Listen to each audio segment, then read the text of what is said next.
Hello. I checked my book Braxley out from the library because I thought I could read you a bit of it, and it might incentivize you to take advantage of this free sale that I've got going on right now. And you might go ahead and you might buy it. You might request it at your local library. I think I still get some money off of that. Or you might buy the paperback.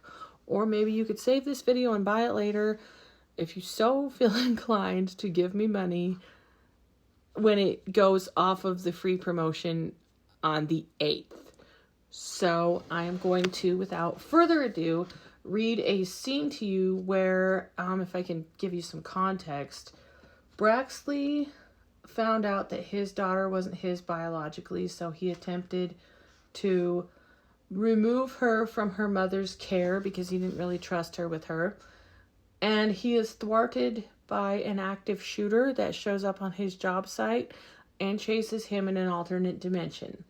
Once he's in that alternate dimension, the mayor says, "I'm sorry, you're stuck here for 5 years, Braxley, and you've got to get this machine running." And so Braxley gets the machine running, and then in this alternate dimension, there are no animals, and then he hears a dog. And so he follows the dog, and I'm going to just not talk anymore, and I hope if I read this to you, it incentivizes you to either get the book for free or maybe buy the paperback, request it for your library, whatever you desire. I hope you enjoy it. Here we go. Or maybe just enjoy it and share this video with your friends. I closed everything up and took out the trash. It would be a good idea to get into my house before it got too dark. Did I just hear that? It happened again. A dog barking somewhere. Chancing a look around the shop, I saw a golden retriever on the edge of the woods barking at me. The dog would run up just enough to get my attention, then run back to the edge of the woods. I reasoned if a dog came in, maybe I could get out. Abandoning all good sense, I followed the dog into the dark woods. The dog never got too far ahead of me, stopping when I got behind and leading me deeper into the woods. Branches hit my face and nearly tripped me many times. The dog's barking echoed off the dome, letting me know where it was. Off in the distance, an opalescent light shone like a beacon. I got the machine on. I'd done my duty. I could leave before I got too attached to anyone here. However, once I reached the light, I stopped. Why was there a street lamp in the middle of the woods? I couldn't see the dog now. The lone street lamp barely lit up a sidewalk and a gravel road. I left my flashlight back at the shop and was split between finding the dog and investigating what was beyond the street lamp. The dog barked from behind me, and I turned to see it running through the dome, making a ripple in it like going through water.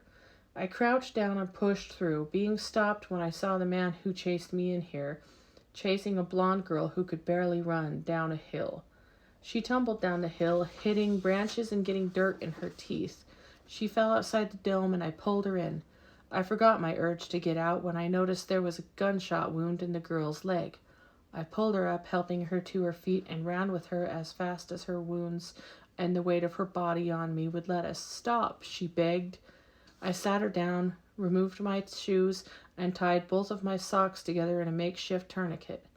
Once I had it nice and tight, I attempted to move her again. Looking back, I saw the man was at the edge of the dome. An urgency pulsed through me to get this girl away before he could come in. I pulled her back up, eager to get out of her. Taking a look back, I saw the shooter outside the dome. Perplexed by what he saw, he placed his hand on the dome, lighting it up like a plasma globe. His screams filled the air, and the undeniable smell of burning flesh hit my nose. The blonde clung to me as he was electrocuted. I held her back, stuffed my fear down, and tried to get us out of the darkness. Off in the distance, lights went out, leaving the girl and I to walk back in total darkness. People were out in the street, the mayor holding up a flashlight and questioning people. I tried to utter the mayor's name or call out his title, but I had no breath in me. Hobbling over with the girl on me, I explained what I had done and why. "So you followed a dog?" "Yes. And last year Benji led you to this girl," the mayor said, shining his light on her. Once the light was on her, I noticed blood spatter pattern on her shirt, and her pants were inside out. Sighing deeply, he said, "Set her down. We'll get her to a hospital." I walked her to a bench and sat her down, remaining standing. She grabbed my waist and cried, wrapping me tighter in her arms with every sob. I would have stroked her hair or done any of the things you do when trying to comfort someone, but her hair was bloody and I wasn't sure how appropriate it was. They took us both to the hospital in separate ambulances, and a blonde nurse named Ginger gave me a piece of plastic similar to a wiffle ball with a blue lozenge in it, telling me to suck on the lozenge and spit at the plastic in the trash. Nothing I tried would get the plastic off of it. Biting with my teeth didn't work, and attempting to pull it apart didn't work either. The nurse smiled and said, "Don't waste your time. You'll break your jaw before you break the plastic." Touching my forehead, she continued, "It's only March on the outside. You can still catch a cold running in the dark." She held out a trash for me to spit the plastic in, and something else came with it. They pulled the curtain to give me privacy. All night was spent spitting up pieces of what I thought was plastic into the trash. Something with a metallic taste fell out of my mouth. I got up sometime in the night to go to the bathroom. Finding the metal in my mouth was a filling. I spat it out in the sink, running my tongue along my teeth. I found none of the crooked or jagged edges. They felt clean and they were visibly wider. This was too weird. I couldn't sleep after finding out this place did dental work on my teeth without asking first, or at least without giving me a warning. The lights were still off in the town. The hospital must be on a generator. The blonde girl I pulled in was curled up on her bed, wrapped around herself like she'd cried herself to sleep. I remained awake, the power coming back on as soon as the sun came up. The lobby was due for a makeover. I hadn't seen a hospital this old and dated since Ghost Adventures went to Bella Vista. The nurse's desk was curved with a chipped red counter, lipped over a blue and white trim. The stairs were wide and white marble, and the elevator barely had enough room for Ginger and me when we were brought in. Large half-moon lights filled with dust hung from the ceiling. There were no moths in the lampshades. Why would there be? I tried to exit through the manual doors, but the mayor stopped me. "You know Danielle can't leave now." "Is that her name?" "Yes, we got her information on the ride over here." I didn't think it would be a thing. I just found her in the woods, and it wasn't right to let her die. "Well, we have a home for her. An old couple whose children left long ago have offered her a place to stay." "Can she not live on her own?" "She's only 16. I asked him about the thing Ginger put in my mouth, and all he said was it was old medicine before my time, and he didn't act too concerned with how it had fixed my teeth. 2 months passed with me doing nothing but cleaning the shop and changing out the buckets for the machine. Danielle came in while Arthur was gone and leaned against the table I was working on. I had been cutting wood for support beams upstairs. "It's boring up here," she said, folding her arms and looking at me as if she expected me to entertain her. "I can't argue with you," I said. "So, I need adult supervisor almost everywhere I go, and the old people I'm living with are lame and won't let me go anywhere, so will you come to the cemetery with me?" "Why would I do that?"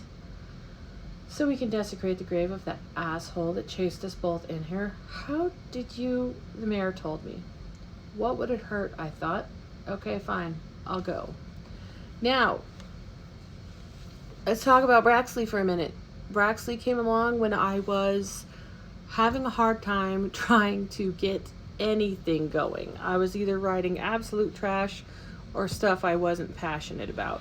And you might ask, "Allison, how do you get your books at the library?" Well, you ask very nicely. That's how I did it. I hope this insight incentivizes you to buy the book, get it for free, request at your library. This book is actually good. I don't give it enough credit. I love this book and I should be giving it more attention than I do give it. But it's science fiction with found family. You face your own demons. There's a lot of tropes in it that people would like being unable to really go back to the life that you used to live, and you have to accept your new life. So check it out. You know where to